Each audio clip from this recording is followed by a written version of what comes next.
Big boss ಮನೆಯಲ್ಲಿ ಈ ವಾರ ಫ್ಯಾಮಿಲಿ ವೀಕ್ ನಡೀತಾ ಇದೆ. ವಿವಿಧ ಸ್ಪರ್ಧಿಗಳ ಕುಟುಂಬದವರು ದೊಡ್ಡ ಮನೆಗೆ ಆಗಮಿಸಿ ಸ್ಪರ್ಧಿಗಳಿಗೆ ಹುರುಪು ತುಂಬುತ್ತಾ ಇದ್ದಾರೆ. ಈಗ ಧನುಷ್ಗೆ ತಾಯಿಯಿಂದಲೇ ಮುಖಭಂಗ ಆಗಿದೆ. ಗಿಲ್ಲಿ ಕಾಮಿಡಿ ವಿಷಯದಲ್ಲಿ ಯಾವಾಗಲೂ ಧನುಷ್ ತಕರಾರು ತೆಗೆಯುತ್ತಲೇ ಇದ್ರು. ಗಿಲ್ಲಿಯನ್ನ ನಾಮಿನೇಟ್ ಮಾಡಲು ಧನುಷ್ ಕೊಡ್ತಿದ್ದ ಕಾರಣಗಳೇ ಇದಾಗಿತ್ತು. ಆದರೆ ಗಿಲ್ಲಿಗೆ ಧನುಷ್ ತಾಯಿ ಮೆಚ್ಚುಗೆ ಸೂಚಿಸಿದ್ರು.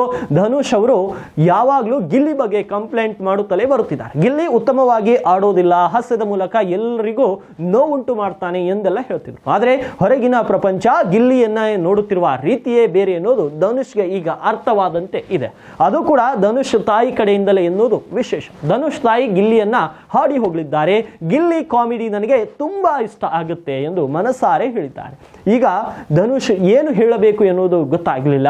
ಗಿಲ್ಲಿ ಇಲ್ಲದಿದ್ರೆ ನಿಮಗೆಲ್ಲ ಬೇಸರ ಆಗ್ತಾ ಇತ್ತು, ಧನುಷ್ ಈ ಮನೆಯಲ್ಲಿ ಇಲ್ಲದೇ ಇದ್ದಿದ್ರೆ ನನ್ನೆಲ್ಲ ಓಟ್ನ ಗಿಲ್ಲಿಗೆ ಹಾಕುತ್ತಿದ್ದೆ ಎಂಬುದನ್ನು ಕೂಡ ಉಲ್ಲೇಖ ಮಾಡಿದ್ದಾರೆ ಧನುಷ್ ತಾಯಿ.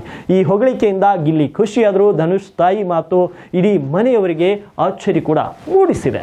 ಉತ್ತರ ಕರ್ನಾಟಕ ನ್ಯೂಸ್, ಇದು ಕನ್ನಡದ ಉಸಿರು.